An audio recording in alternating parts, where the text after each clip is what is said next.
Adamның bası Allah'ның добы деген сөз бар қазақта. Мұстапа Өзтүрікпен сонау 90 жылдары қазақ жерінде кездессем, кім ойлаған? Мұстапа 60-ға толған кезде, оның туған елі Стамбулда Гүнеш деген жерде, оның басына келіп қабірінде тұрам деген. Айналайын Мұстапа, қазақ халқының басына түскен ең аяусыз ауыртпашылық кезеңдерде ата-бабаларың ата мекеннен пана іздеп үлкен көшті бастап еді. Сол көштің жолы Үндістан арқылы, Кашмир арқылы, Пакистанмен міне Түркияға келген екен. Біз тұрған жер әкең кәбең ақсақал жатқан зияратта міне өз басыңа келіп тұрмын.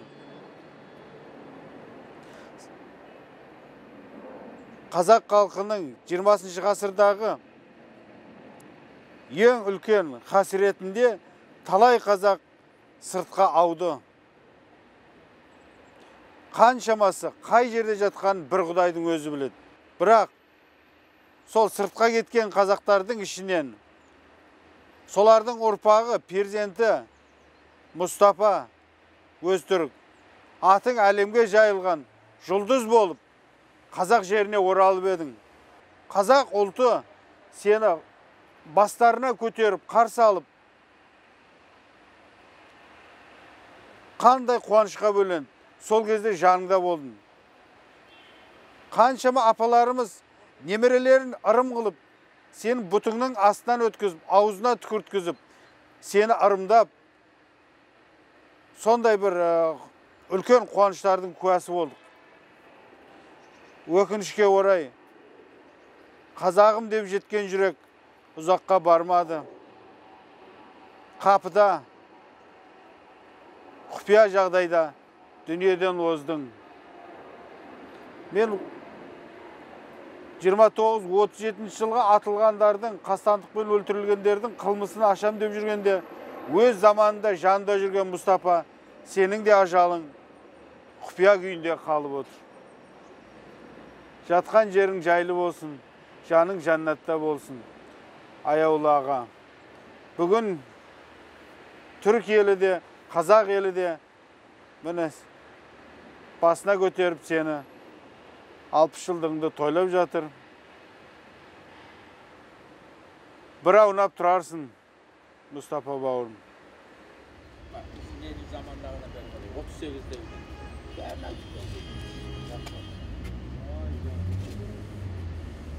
Menajerge Қазақ Türklerinin Orta Düz Kabanbay'ın nemelesi Мұстапа Өзтүріктің аруағына Құран оқып. Мәнсүр аға, ауырда болса, міне Мұстапа бауырымыздың басында тұрмыз, зиратының басында. Осы күнді еске алайықшы. Сол бірінші хабарсыз қалай естідіңіз? Мен ол кезде İstanbul'дадым. Осы Қазақ кент ауылында. Маған бұл неде телефон соқты? Алматыдан. Аға, мен Францияға, Алманияға кетіп бара жатырмыз. İngiltere'ге шейін. Өйткені Абайдың түзелу жылы кез болатын білесіз 95-те. Менің жемде бұлай дарынды азаматтар бар. Анау астронавт Мұхтар, Тоқтар ма еді? Тоқтар Аубакиров бар, және бір қаншасы бар. Сипат Федерацияның адам бар. Біз сол Абайдың мынау ЮНЕСКО жылында сол Авропа елдеріне де барып, тиісті орындарда бір кездесу жасап, содан мен Құдай бұйырса қайтарда келемін. Әгер қайтарда келе алмасам, 1-7-ден кейін мен келем аға деді. Болады, сапарың сәтті болсын.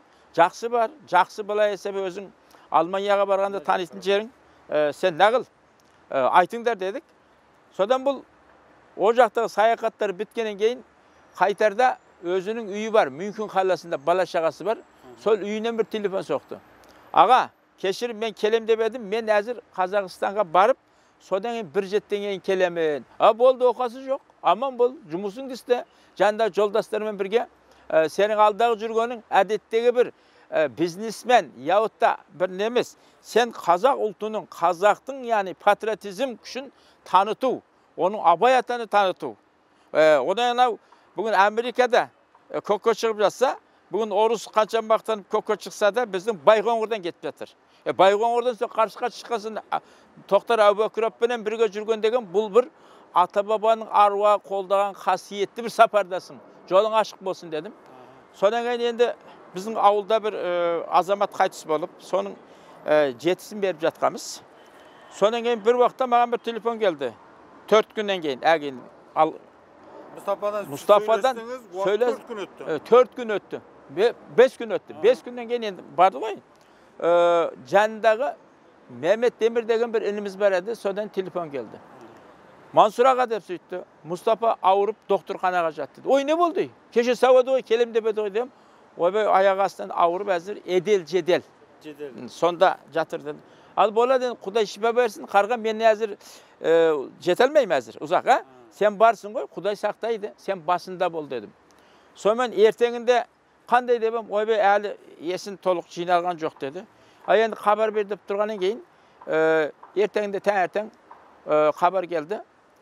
Mustafa qaytыс boldu dep. Dünyamız yığıldı. Birak biz onday jılap, sıktap kaygırmayımız. Biz Allah'a senemiz. Biz atabadan beri akeden bir algan ese bir talim terbiyemiz. Ol üçün men kasiretimdi hayratga baylap, belimdi buup, onday bolsa dedim. Dayınlıklardı kalay bop жатыр. Nagıp жатыр debek. Ol aytdı. Azir dep söýtdüm menejerde жаңа жасалған Көкмешіт, onda bilesiz. Көкмешіттің әзір қанша мың адам келді, ел дегені dünya Almatı'da alay bulay болып кетті. Sonra енді attandырамыз. Бірақ attandırmay тұрып, sizbenen кейбір депутаттар сөйлеспекші дейді. Al kim söylesет desek, ол кездегі мынау депутат kim? Серік Абдурахманов? Жоқ, ана kim? İmanғали Тасмағамет Мұстапаның 1990-да барғанын жандағы ішкен бірсін шайдары бөлек кетпеген досы болатығын. Sonra bu kızı sizde telefonda söylespekçi dedi. Ha bolat dedim telefonun argı basında İmanғали Тасмағамет, berge basında men sonra keyin mаған Қазаға Mustafa жолдасының қайтыс болғанда маған жақсы söz айтты. Sonra keyin dedi Mansur ağa dep söýtdü. Mustafa Öztürk'tің biz deyimiz ki Öztürk'ü koysak. Ata jeri dedi, atam dep geldi. Osылай koysak dedi. Sonmenen kıska aytayım men köp söz bir 25 minut söyleştik endi. 25 minut az emes. Sonra men en sonunda aytdım. İmanғали Bauır dep söýtdüm. Sizler dep söýtdüm men Kazakistan'a bardım 89'da en algaç bargan. Bütün nederingizde boldum. Tarihte batırlarımız köp. Karageri, Kabanbay, Şaprastı, Kazbek Bey, Töle Bey, bütün sanay almaytın beylerдің, ata-babamız batırlarının bäri Kazakistan toprağında tura. Endi 20-cı gasırdağı bir batır iniderinin bir urpağı osunday hizmet istep, osunday alemge tanılıp, Türkiye, Amerikaga şeyin Kazakistan'ın köktüğün jelbirdetip, ulkan bir soňgy çıkan tulgası, endi onun tarihi kitapga жазылуу үшін sol akesi Kaben Tölebayölünün jandağı kabristana koyayık. Hicret menen köşüp gelen Kazaktın mыңдаган kabristanın janına koyayık. Keyin Kazakistan tarihin жазsa, edebiyat ansiklopediyaga жазатын bolsa, oybay 20-cı kasırdağı batırımız Mustafa Öztürk İstanbul kalasında degen bul esebi bizning Kazak batırları tasıgan özünün ardasına sıymağanday, sıymay Türkiye'de boptu degen boladı. Degenen ber end onda boladı endi. Mansur ağa endi. Bu sözüň de tuğra dep süýtüp, sonra menen Mustafa'nı bizge samolotga salıp janazası düzdegen mыңдаган adam geldi. Sonra menen tosup durduk. Birak bu jerde bir narsa aytayın. Televizörler geldi. Gazetler geldi. Men menen kabristanda aytayın. Baka dedi bu kalay dedi. Keşke sağ selamet adam. Bul bala qaytıp öledi. Ölse ya jürek turupka bölü gerek. Bul 3 günden beri nege jatır bu jerde?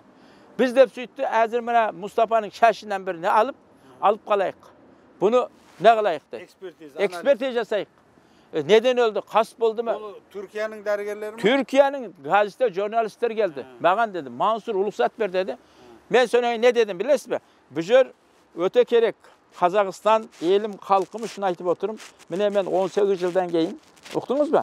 Biz ölüm Құдайдың ажалы. Вәл хадари хайри вә шәри миналлахи тағала вәл бағси бағдал маут. Біреу судан, оттан, біреу одан өледі. Бітті.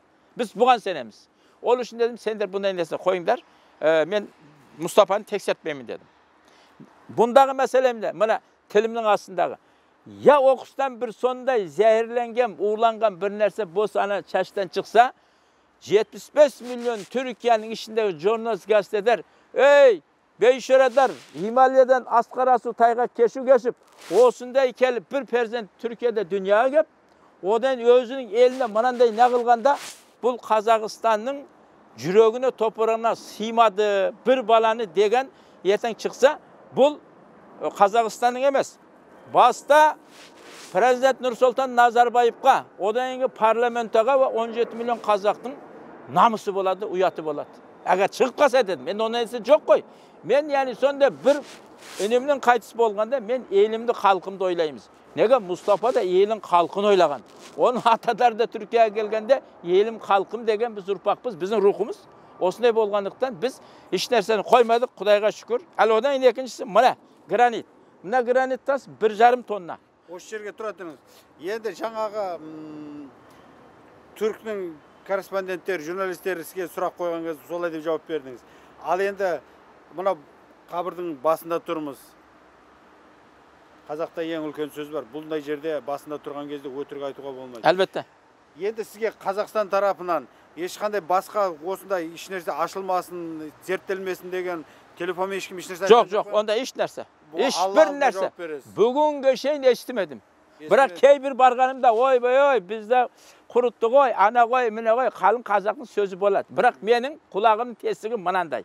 Mınadan kiret, mınadan çıkadı. Men Allah'a senemiz, inşallah жатқан жер nur болсын, Kazak'ın maqtanışı. Екінші сұрақ. Қазақстан жағы өзімізде жерлейміз деп сізге Иманғали Тасмағамбетов арқылы айтылды, иә? Яғни Қазақстанға жерлеуге. Evet. Сіздер елге қарай. Бұл кезде анасы тірі еді. Иә. Анасының аты кім болады? Разия. Разия анамыз да бұл баласының осында келгенін қалады ма? Әлбетте. Мен одан сұрадым. Мен әуелі ана Иманғали'nin sözüne söz жерге қояйық. Дегенде шешесі көрмеді. Аузына сусын бермеді. Басына жат. Мен айтқам, ей Разия, бір жерде Мұстафа келеді деген мен қуантқан. Енді қайсы болғанын айтқанда мен Sondan кейін ben dedim ki söz жерге koyayım.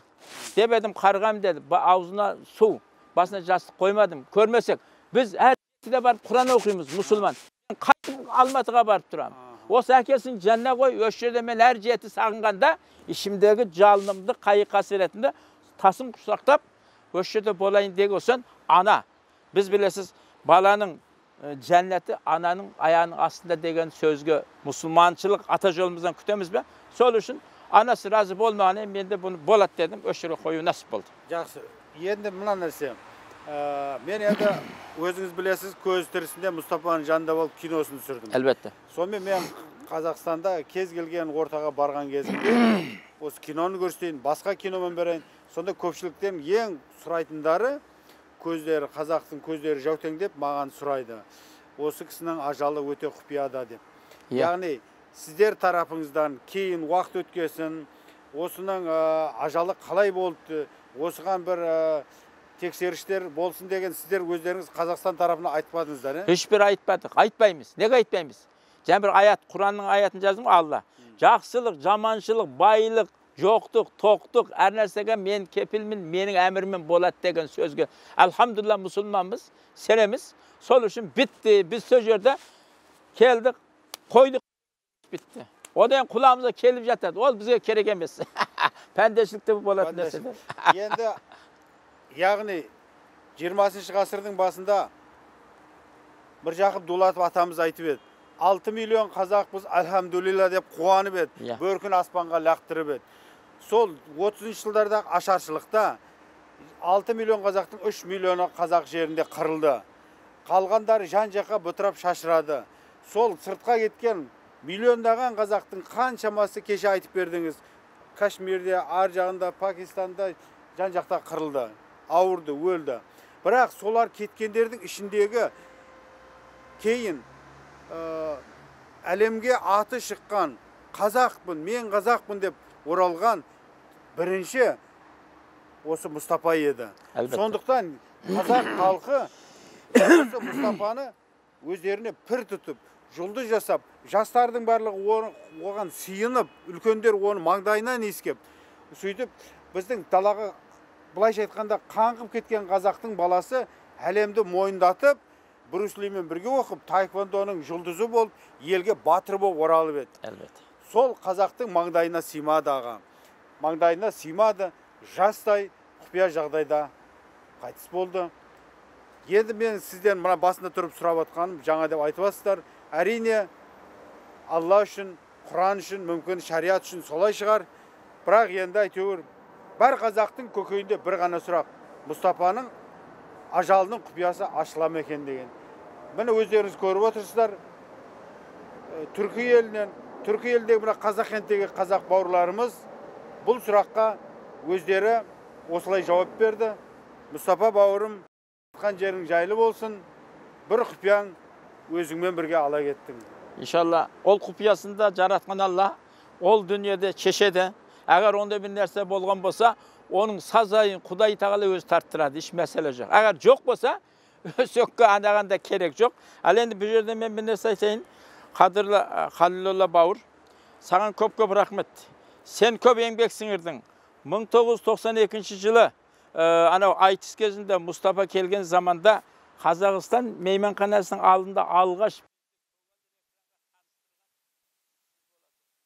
Содан бері еңбек, енді бүгін және келдіңіз. Міне 60-шы жыл өмірінде мынау кино түсіру програмдарына үлкен ашаршылық, одан кейін мемлекет үлкен тұлғалардың тарихтары, жақсы жаман күндер. Оның үшіншісі болып Мұстапаны сіз неге алып, жүрегіңізге сақтап, мұндай келдіңіз. Мен сізге көп рахмет айтам. Енді міне сіз сол Қазақстандағы миллиондаған қазақ туыстардың Мұстапаға деген сүйіспеншілігінің куәсін сізде бейнелеп тұрмын. Яғни Мұстапаны ел жақсы көре ме, көрме ме десе, яғни шетел болсын, кім болсын, Қазақстан болсын, біздің анау шығыс өлкеде қазақ болсын, Қазақстан бүтін миллион менен жүрегінде Қазақстанның Мұстапа баласы, үлкеннің інісі, кішінің ағасы болғандығы сізбен бірге және мені 11-23-інде Бесағаш ауылында үлкен памятник келеді. Ескерткіш ашылады. Сонда бұл адамдар сүймесе, жақсы көрмесе, әдеттегі жүрген бір Түркияда туған бір бала өліпті ғой деп әуел мұтып кетер еді. Бұны тігіп жатқан мен Қазақстаныма, мен ватаныма, еліме, жұртыма осы арадан рахмет айтамын. Бірақ бұл рахмет менікі емес. Түркиядағы 10 мың қазақ бәріміздің рахметіміз, демек ki біздің еліміз бар екен, жеріміз бар екен, халқымыз бар екен, бізді артымызда сұрайтұғын неміз бар екен. Құдайға шүкір, мен осы арадан bütün Қазақстанның түкпір-түкпіріндегі бауырдарыма, енішектеріме, ағадарыма, ақсамайлы ана, ақшашты аталарға сәлем берем. Ыстық ықыласымды алсын. Құдай тағала осындай жақсы дарынды азаматтар шыға берсін. Оқып жатыр міне Анкарада, әр жерде, Америкада баладарымыз, студенттер. Осыдар болашақтағы Қазақстанымыздың тұлпары болсын, батыры болсын, Қаракерей Қабанбайы болсын, Әбілай ханы болсын, Мұстапасы болсын деп Алладан тілеймін. Сау болыңыз.